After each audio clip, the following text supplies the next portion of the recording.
इस वीडियो में प्यारे विद्यार्थियों हम रेगुलेटिंग एक्ट के आगे जो अधिनियम पारित हुआ, जो चार्टर एक्ट पारित हुआ, वो 1781 का एक्ट ऑफ सेटलमेंट तथा 1784 के पिट्स इंडिया एक्ट के बारे में हम अध्ययन करेंगे।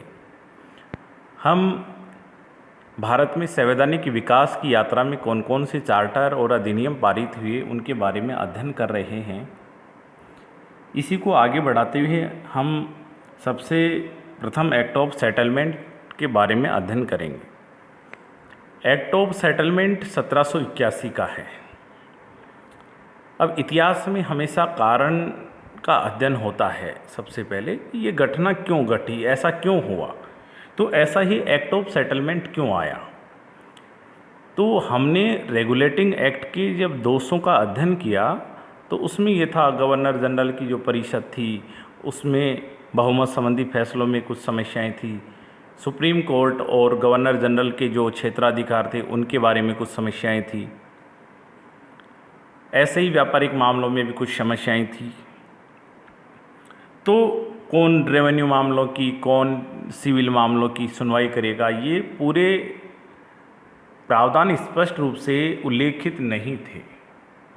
इसलिए 1773 के रेगुलेटिंग एक्ट के दोषों को दूर करने के लिए 1781 में एक और संशोधित कानून पेश किया, जिसको एक्ट ऑफ सेटलमेंट कहा गया। तो कभी भी आपसे पूछा जाए कि 1781 का एक्ट ऑफ सेटलमेंट पारित होने का मुख्य कारण क्या था, 1773 के रेगुलेटिंग एक्ट के दोषों को दूर करना। अब इसके हम प्रावधानों को अध्ययन करते हैं। पहला प्रावधान ये किया गया कि बंगाल का जो गवर्नर जनरल है, जिसको हम बंगाल की सरकार भी कह सकते हैं, उस समय भारत का जो ब्रिटिश साम्राज्य था उसका प्रबंधन बंगाल के गवर्नर जनरल के माध्यम से ही किया जाता था। तो पहला प्रावधान ये किया गया कि कलकत्ता में जो बंगाल का गवर्नर जनरल है वो कलकत्ता के साथ साथ बंगाल, बिहार और उड़ीसा के लिए भी कानून बना सकता है। कलकत्ता नगर पर उनको कानून बनाने की शक्ति रेगुलेटिंग एक्ट के माध्यम से मिली और बंगाल, बिहार और उड़ीसा के जो क्षेत्र हैं उनके लिए एक्ट ऑफ सेटलमेंट के तहत उनको पावर मिली। तो पहले ही प्रावधान क्या हुआ कि बंगाल का गवर्नर जनरल कलकत्ता के साथ साथ बंगाल, बिहार और उड़ीसा तीनों क्षेत्रों के लिए कानून बना सकता है। द्वितीय, हमने क्षेत्राधिकार के बारे में देखा 1773 के रेगुलेटिंग एक्ट के माध्यम से कि सुप्रीम कोर्ट का क्षेत्राधिकार बंगाल, बिहार और उड़ीसा तय किया गया, जिसकी भाषा अंग्रेजी तय की गई थी।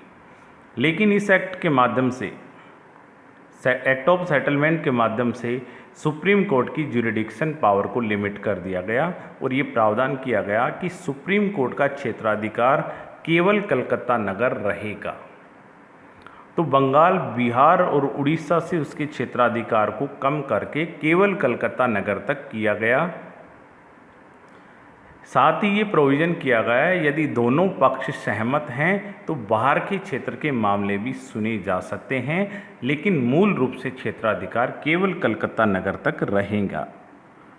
तीसरा प्रावधान कि पहले ये विवाद हुआ कि सर्वोच्च न्यायालय, हम सर्वोच्च हैं, सुप्रीम है, सुप्रीम का तात्पर्य हमसे बड़ा कोई नहीं है, तो उसमें गवर्नर जनरल और उसकी कार्यकारी परिषद भी शामिल है। तो इस एक्ट में ये स्पष्ट लिखा गया कि गवर्नर जनरल तथा उसकी परिषद सुप्रीम कोर्ट के क्षेत्राधिकार के बाहर रहेगी। तो गवर्नर जनरल और उसकी परिषद भी क्षेत्राधिकार से दूर हो गई।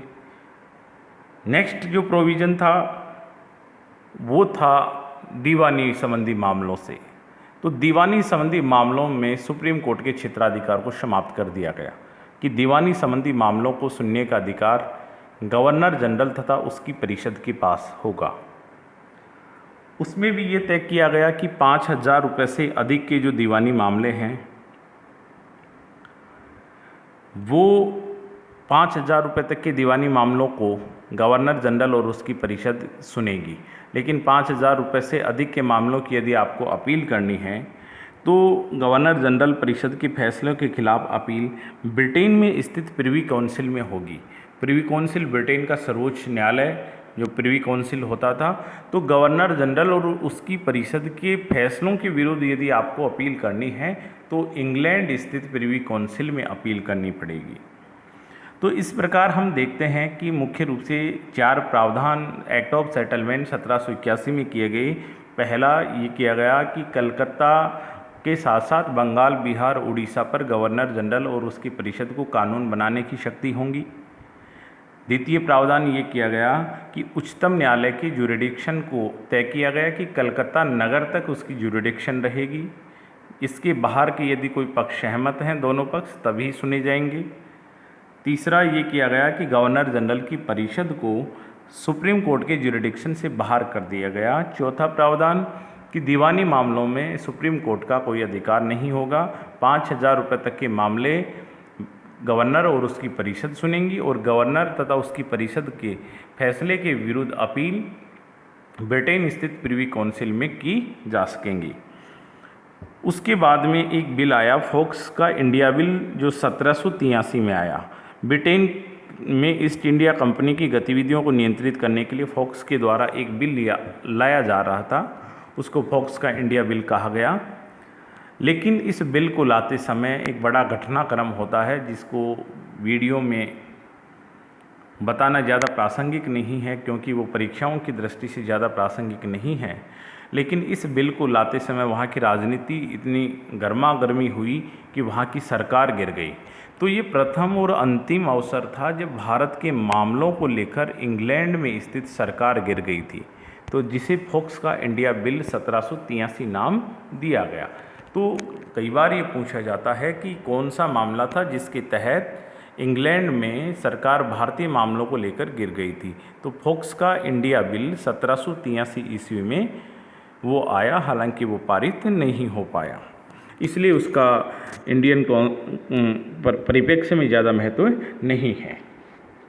उसके बाद में फिर पिट्स का इंडिया एक्ट 1784 पारित किया गया।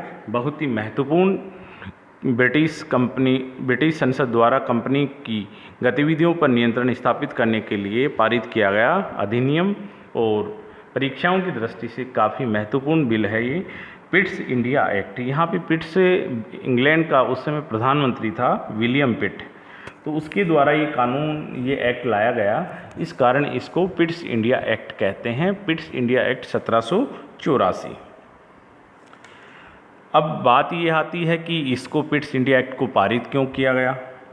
तो पहला तो यही था कि 1773 के रेगुलेटिंग एक्ट के दोष अभी भी दूर नहीं हुए थे, और उनका जब विश्लेषण किया गया तो ये महसूस हुआ कि रेगुलेटिंग एक्ट और एक्ट ऑफ सेटलमेंट के माध्यम से कंपनी की जो गतिविधियां हैं उनके ऊपर अभी भी ज़्यादा नियंत्रण स्थापित नहीं हुआ है, इसलिए कंपनी की गतिविधियों को और नियंत्रित करना चाहिए। दूसरा जो मेजर रीज़न था, 1776 के अंतर्गत अमेरिका के अंतर्गत स्वतंत्रता संग्राम हुआ, और उस स्वतंत्रता संग्राम के पश्चात 1783 ईस्वी में अमेरिका पूर्ण रूप से स्वतंत्र हो जाता है। तो जब अमेरिका स्वतंत्र हो गया, एक बड़ा उपनिवेश इंग्लैंड के अधिकार से निकल गया, तो इंग्लैंड के नीति निर्माताओं ने ये विचार किया कि भारत के ऊपर कैसे सुदृढ़ अपना अधिकार बना रहे। इस बात के लिए उन्होंने अमेरिका से हाथ निकल जाने के बाद अपना पूरा फोकस भारत की तरफ लगाया, क्योंकि भारत उनके लिए एक बड़ा उपनिवेश था जो उनके लिए कच्चा माल भी प्रदान करता था, साथ ही उनके उद्योगों के लिए बनी हुई एक बड़ी व्यापारिक मंडी का काम भी करता था। इसलिए इंग्लैंड के नीति निर्माताओं ने अपना पूरा ध्यान भारतीय उपनिवेश पर लगाया, तो इसलिए वे भारत में स्थित ईस्ट इंडिया कंपनी की गतिविधियों पर और ज़्यादा कंट्रोल करना चाहते थे। तो पिट्स के इंडिया एक्ट लाने के पीछे मुख्य 2 उद्देश्य थे। रेगुलेटिंग एक्ट के दोषों को दूर करके ब्रिटिश संसद के प्रभाव को और स्थापित करना, और द्वितीय था अमेरिका में इंग्लैंड की हार के बाद भारतीय उपनिवेश पर अपने नियंत्रण को और अधिक सुनिश्चित करना चाहते थे। इसके जो प्रावधान थे वो हम देखते हैं। प्रावधान में पहला जो प्रावधान था कि कंपनी के राजनीतिक और वाणिज्यिक कार्यों को अलग अलग किया गया, कि कंपनी भारत में व्यापार करने के नज़रिए से जब गई थी तो उनके कंपनी को केवल व्यापार से संबंधित मुद्दों पर ही अधिकार होना चाहिए। राजनीतिक जो शक्ति है, राजनीतिक जो कार्य हैं, उनको अलग रखा जाना चाहिए। तो पहली बार राजनीतिक और व्यापारिक कार्यों को पृथक पृथक किया गया, पहला प्रावधान। द्वितीय प्रावधान ये किया गया, अब ये हुआ कि राजनीतिक कार्यों को कौन देखेगा और व्यापारिक कार्यों को कौन देखेगा। तो ये तय हुआ कि जो कोर्ट ऑफ डायरेक्टर थे वो व्यापारिक संबंधी मामलों को देखेंगे। तो फिर राजनीतिक मामलों के लिए एक अन्य संस्था बनाई गई जिसको बोर्ड ऑफ कंट्रोल कहा गया या नियंत्रक मंडल कहा गया। तो इस प्रकार कंपनी की गतिविधियों को दो भागों में बांट दिया गया, राजनीतिक गतिविधियां और व्यापारिक गतिविधियां। राजनीतिक गतिविधियों के लिए बोर्ड ऑफ कंट्रोल का गठन किया गया, जबकि व्यापारिक गतिविधियों के लिए कोर्ट ऑफ डायरेक्टर पहले से मौजूद संस्था थी, इसलिए कोर्ट ऑफ डायरेक्टर व्यापारिक गतिविधियों के लिए निर्धारित किया गया।